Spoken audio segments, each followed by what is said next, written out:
Hey everyone! I'm Manil, I'm Diaa. and we are the Brownies.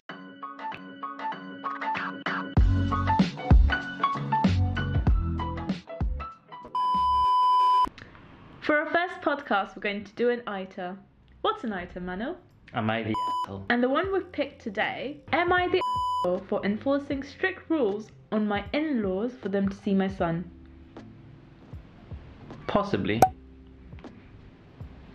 I've not read this before, Okay. so I'm gonna say possibly. I've read a lot of these where the in-laws are like intrusive. Is that the word? So I'm gonna go with not the asshole for now, but you're going with the asshole. I'm gonna say possibly. I can't tell yet. Okay. My husband and I have an 8-month-old son. For months he has struggled with congestion and breathing issues. That's like nose right congestion. Yeah, Okay. that we've been to a doctor for multiple times, including a couple of trips to the urgent care and the ER. Up until a month ago, we have not gotten a solid diagnosis from anyone, and it's been incredibly frustrating. Then we finally went to see an allergy specialist, and they did some tests, and it turns out our son has pet allergies. Okay. F. Wait, can I make a guess? Yeah. The in-laws have a pet. That's my guess. Okay, now the next little bit. Now all of my in-laws have pets. I knew it! Some have cats, some have dogs, but literally all of them have pets. And when we thought back to all the times our son's symptoms were at their worst, it lined up with either visiting my in-laws or them coming to see us. So my husband and I talked with our in-laws and told them that if they want to come visit us, then they need to make sure they wear clean clothes or bring a change of clothes with them so that there is little to no danger or hair on them. And to clean their cars before they visit, because they all take their pets in their cars. We also asked if we come visit them, they thoroughly clean their homes, preferably professionally. I think that's a bit too much now. Depends on how bad the allergies are, to be fair. Yeah, I mean, if they're asking for the kid to come over, then yeah, get the house clean. But if they're going over, then that's a bit much. Yeah, exactly. Since then, none of them have invited us over. I don't blame them. Understandable. Yeah. We used to see them about every 2 weeks, but now it's silence. Last week, my mother-in-law shared pictures of my brother-in-law and his family over at their house with their kids and their dog. I told my husband how it made me feel left out and how it feels like they're picking their pets and a little convenience over us. He said he would talk to them about it. He talked with his brother and his mum and told them how it made us feel left out, and they were receptive to it. He also invited them over for dinner this past weekend, which they agreed to. But when I sent a text out to them last week reminding them of the rules regarding the extra clothes and cleaning the cars, both mother-in-law and brother-in-law suddenly changed their tune, and both of them said they wouldn't be able to make it. It's fair. I called brother-in-law's wife, who I'm close with, talked to her about it. She told me that they're both really busy and they both just don't have time to do all the things I want them to do in order to visit. I told her it doesn't take that long to throw some extra clothes together and to clean their car. She said they don't want to be the cause of another allergic reaction in our son, and it's just easier if they don't try to risk it. I think that's pretty fair. Which to me felt like a total cop-out. Like, you don't have 30 minutes to make sure your car is clean. I told my husband about it and he called his brother again. I guess brother-in-law took offense and told my husband that we are the ones who put the rules in place and we should be happy with them respectfully declining an invitation instead of breaking those rules and risking my son's health. My husband told him that they are picking convenience over family, and brother-in-law just told him, welcome to being a parent. No one is going to want to protect your kid as much as you do. Get used to it. Yes, you're the I think there's no here. I think she's the for having the rules and then expecting them to come over following those rules, even though they've said that, look, we're not going to come over. Like having a pet, like us we have 2 cats. So cleaning our house would take literally forever. It's not just a matter of 30 minutes. This is true. You know, it's not just a matter of like, I'll get someone professionally cleaned. Where would they go? You know? Where the cat's going that time. Exactly. But at the same time, I understand where she's coming from, where she needs to protect the kid from, you know, going to the ER. Yeah, but then she also needs to accept that people won't just like, okay, fine, there's boundaries, but like, don't expect people to follow it. Yeah, exactly. But to be fair, they are following it by not going. Exactly. It's just a sticky situation, really. There are no edits because it was posted 13 minutes ago. Oh, there's no comments either. There are comments. Actually. Oh, what are they saying? Yeah. So the first comment is YTA, so you're the edited from not the because I didn't fully read the last part. Jokes. You're setting appropriate boundaries for your kid and they're not complaining or arguing about it.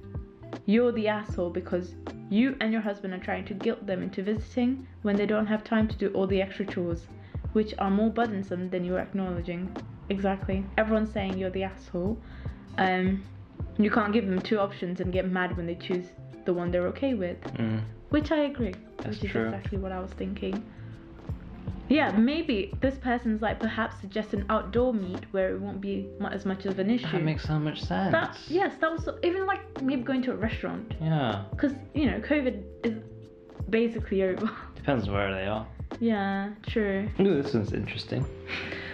Am I the for intentionally cutting one friend out of the friend group while she was going through an emotional crisis? Yes.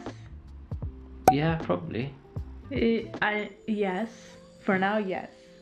I joined the company about 5 years ago and instantly became good friends with one of my managers, Jack.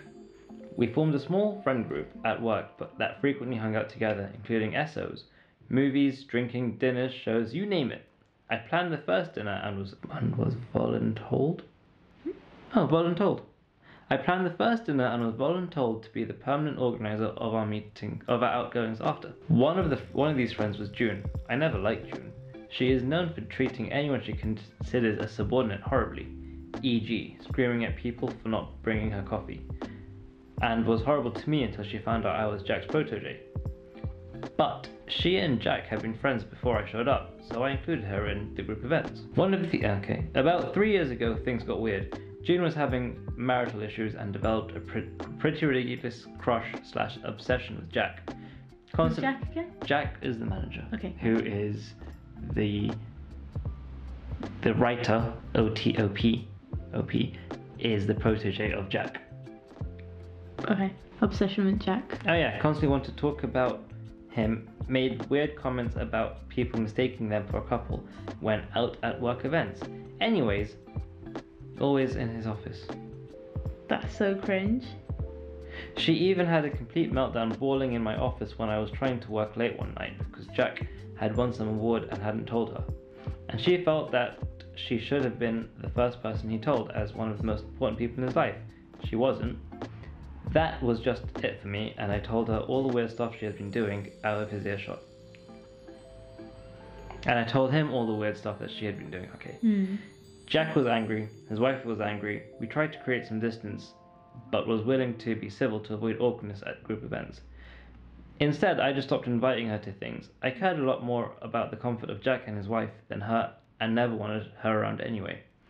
So I stopped sending her invites, and even straight up lied about regular outings we had because I didn't want her showing up.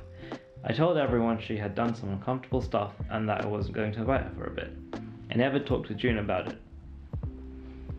She found out about one such outing somehow.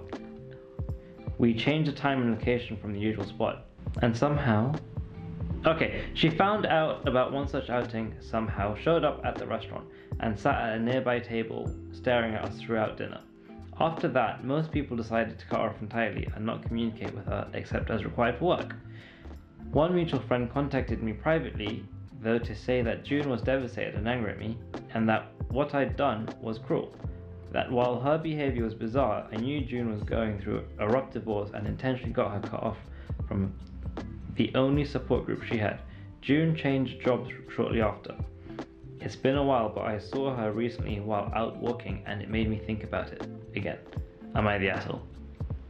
No. Nah. Okay, but that last bit where another co-worker reached out to him saying, oh, this is what June said. To them, we don't know if it was a guy or a girl. Or yeah, to them. But like, the fact that that was her support group. Like, okay, I guess many people don't have that, but like, you know, anyone would be able to tell, like, from the vibes, like, okay, yeah, they don't want me around. Maybe I shouldn't force myself. Like, if she has to go to a separate table, find out the location somehow, and sit at a separate table, at that point, you know you're not in the group. Like, I don't know. I mean, I feel kind of bad for OP because they were just told to organize all the events. Yeah. OP? OP. Yeah. He got volunteered. They got volunteered, sorry. I don't know, I feel like YTA and NTA at the same time. So NAH. NAH. No assholes here, guys. No, I don't know actually. Okay, I feel like it's both. Like, okay, the person June was being a bit overbearing. I guess when you are going through that emotional state, you don't really care what everyone else is thinking because you're like so up in your own feelings. That was assholey of her. And the OP, they also could have handled it a little bit better. But it's not just on the OP, like the whole group could have handled it a bit better. So what I'm hearing is everyone sucks here. Yeah, like they shouldn't have just excluded June like that. They should have talked about it like, oh, it's bringing us a bit down. Do you think there's something that we can do that can distract you? And like talk about like that manager person, that Max, or was it? Jack. That he's not interested. Like clear the confusion, you know. She obviously thought they were like a thing. So yeah, there's a lot of sadness. What are your thoughts? I think everyone sucks. No one was really communicating with anyone. Like everyone was just talking behind everyone's back. Oh my god. Yeah, I hate that. Yeah, just be upfront, people. It's not hard. Yeah, but like at work, why would you like talk behind someone? Like, why would you make someone feel so horrible? You're at work. You're there to make money. You're there for like, you know, if you enjoy the job or not. Yeah, exactly. Just like let everyone else enjoy. Should we read some of the comments? Yeah, go on then. What are people saying? Jack is your manager. I'm gonna say everyone sucks here. Jack should not be fraternizing with his employees. If I had been respecting that almost universal rule, if he had been respecting that almost universal rule, everything else could have been avoided. Yeah. Jack should have had more firm manager-employee boundaries. If anyone had an issue with June's behavior, HR should have been contacted. You're not required to like or even socialize with co-workers, but Jack allowed the lines to be blurred, which is not really in the best interest of the company. Yeah.